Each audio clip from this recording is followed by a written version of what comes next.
what role, if any, did you have at that time when you arrived to the crime scene? What was your responsibility? Initially, it was to try to get a preliminary investigation of kind of what occurred down there. The lead detective was en route to the location. Either, I don't know if he was off that day or he was out working something else, but we had to wait for him to get there a little bit.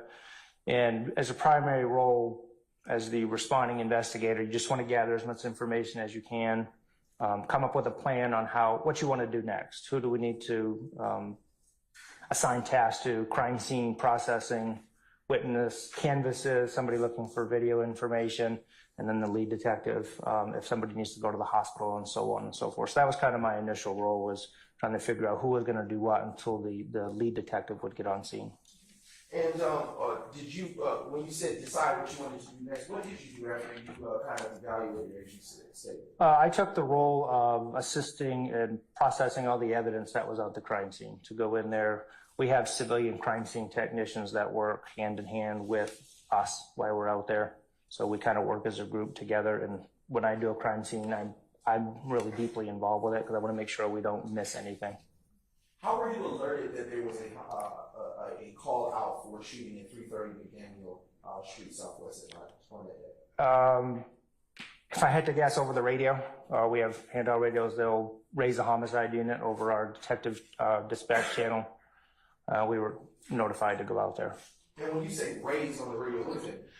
The beat officer will get on a radio channel, and they'll request a homicide unit, and they'll explain what they have, and then they'll request us out to the location.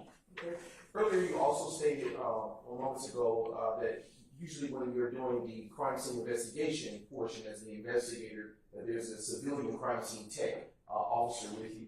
Was one accompanying you on the evening of January 10, 2015? Yes. And do you recall that person's name? Crime scene technician Stewart.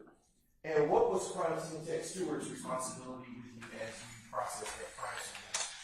So our crime scene techs are responsible for actually photographing the crime scene at our direction.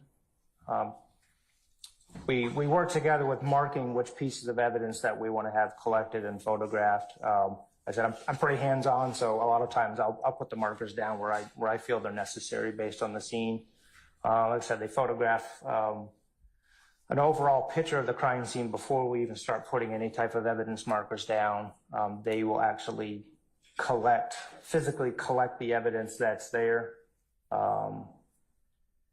lot of times they'll collect it, they'll note it to me, we'll read what it is, we'll note what it is, I'll write it in my crime scene log, and they will make a note of it on the evidence envelope that they collect that evidence into. So we do that from every piece of evidence, and that's how we gather all that information and anything we feel is pertinent. Is it fair to say that you work in tandem with each other at that time? Yeah, we're pretty much hooked at the hip when we're out there. At least I am, anyways. What time did you go out to the 330 McDaniel Street, Southwest Atlanta location for that call of homicide? I don't recall the specific time. I believe it was on the second half of our shift. And at the time you were raised on the radio, as you say, do you know whether someone had died at that point? I don't specifically recall if somebody was officially deceased, or they had been, or at Grady and not expected to survive. But either one would require a homicide response. And why is the homicide unit that is raised before you know someone is actually in fact dead at that time? Well, because a lot of situations, sometimes if the call may come into the 911 center, it's dispatched to the beat officer to respond. It's also dispatched to EMS services, which is part of Fulton County services. So it's kind of almost like a dual call coming in. And a lot of times, in my experience from homicide cases, sometimes they'll transport, the EMS will transport somebody for whatever reason they feel is necessary. And then sometimes they don't transport somebody because there's obviously a deceased person there. So for whatever instance this was, the individual was transported before the homicide unit got there, and that's why we were notified. When is the homicide unit raised on the radio before someone is known to be deceased? It could happen anytime. Sometimes we'll get the call before it comes in. It depends how the call for service comes into the 911. Sometimes people will say, hey, there's somebody dead in the street. sometimes we'll get the notification along with the responding officer. At the time that you responded to the 330 McDaniel Street, Southwest Atlanta, Georgia crime scene location on January 10th, 2015, did you know upon arrival that someone had in fact been shot? Yes. Okay. And at the point that you had arrived, did you receive the names? Not initially, I didn't. Okay. Did you have any other descriptions or information about the persons involved in that shooting? I didn't have any of that information, no. All right. I want to circle back to something you stated. Earlier you were indicating that the crime scene tech typically, at the direction of the crime scene investigator, is collecting physically evidence. Do you recall testifying to that? Yes. What is the process for collection of evidence? If you could describe it in terms of what happens afterwards. You mean once the evidence is collected or during the collection process? Well, actually both. So just an example, in this case, if there was a specific piece of evidence, in this case, ballistic evidence, we do overall photos, we take measurements, crime scene measurements for approximate distance from how far this piece of evidence is to the location of the other evidence, and other, in this case, vehicles were involved. We'll put a marker, the yellow markers. It'll be any variation of numbers. In this case, I think we had 67, 68 plus evidence markers.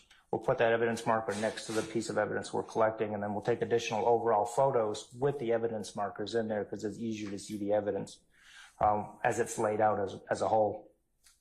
So once that's all collected, once the measurements are done, the crime scene tech will normally collect the evidence, put it in an evidence envelope. They'll mark on the evidence envelope, and particularly with cartridge cases, sometimes we can read the back of the cartridge case to see what caliber it is, what make it is. Me specifically, one of us are reading it off, and in this case, I think she was reading it off. I would write down the caliber and the make of the cartridge, cartridge case, if we were able to see that. They'll package the evidence up, each evidence individually. And then from there, once the scene is all done, they go back and they complete their evidence gathering and collection, and they note what they did and their progress from there. And then that gets put into our evidence from property control unit. Okay. And is it fair to say that the crime scene tech works under your direction at a crime scene? They do when I'm out there, yes. Okay. And what does it exactly mean to work under your direction as a crime scene investigator? Actually, under my direction is probably a rough word. We work as a team. We're out there getting everything done. So we'll actually talk to each other a lot and then say, hey, this is how we want to start this crime scene. This is the direction we want to, the flow of how we want to process this crime scene. And we'll discuss what pieces of evidence we want to gather. In most cases, if I'm out there, I'll put the evidence markers down where I want them to be. And then we're on the same page. We'll also note that. She'll note what I note, and we work together through it to make sure we don't miss something, because there's two sets of eyes out there. I may not see a piece of evidence, and she may find it in this case or any case, and so on and so forth. Okay. On the day of January 10th, 2015, the crime scene tech steward work under your direction? Yes. Okay. Earlier you stated, you talked about the flow of the crime scene. What did you mean when you stated that? Well, you kind of want to be somewhat organized. You just don't want to go out there and throw a bunch of markers down and hope you catch everything. You got one chance to get it, one chance only. So you got to get everything that you could possibly find on a crime scene, because once you release the crime scene, it's going to be hard to say that this piece of evidence came from this area if it isn't collected that night. So you got to be methodical. You got to take your time and try not to overlook anything. You said release the crime scene. What do you mean by that? When a crime scene is done, in this case, that we have a street blocked off. So once we feel everything is processed, photographs are collected. In this case, I think there was some vehicles involved that they're properly taken care of. Once we feel we've gathered all the evidence, we open the street back up for pedestrian flow, for traffic flow, for people to go on their lives, I guess. For the crime scene that you visited at 330 McDaniel Street on January 10th, 2015, about how long did it take to process that crime scene? I know I worked late that night into the morning. Could have been upwards of 3 to 4 hours, maybe. And as you begin to process the crime scene, as you have explained so far, How do you pick where to start? Sometimes it's difficult when there's a lot of physical evidence to pick up. You're either going to start at, in this case, we're between Peter Street and Northside Drive on McDaniel Street. We have a decision to make of not necessarily where it began or where it ended, but this is, we just decided that the bulk of the evidence was in the parking lot or right out in front of the barber shop. So we decided, and there wasn't much beyond that.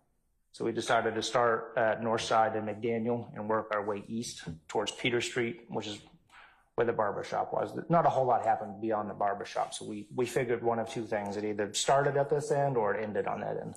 And when you say the bulk of the evidence was at the barber shop, what do you mean? Most of the evidence we collected in the vehicles we involved was almost right in front of the barber shop on McDaniel Street. What type of evidence did you collect in front of the barber shop? A lot of ballistic evidence, which is anywhere from a cartridge case, which is a fired bullet that ejects out of the weapon, bullet fragments on the ground. I believe we collected some cell phones, some keys. Is the cartridge case the same as the shell case? Yes, that's cartridge case. The shell case is kind of the everybody knows term. All right. And earlier you indicated that when you arrived to a crime scene, photo of this type, photos are typically taken. Were photos taken in this particular, at this particular crime scene? Yes. All right.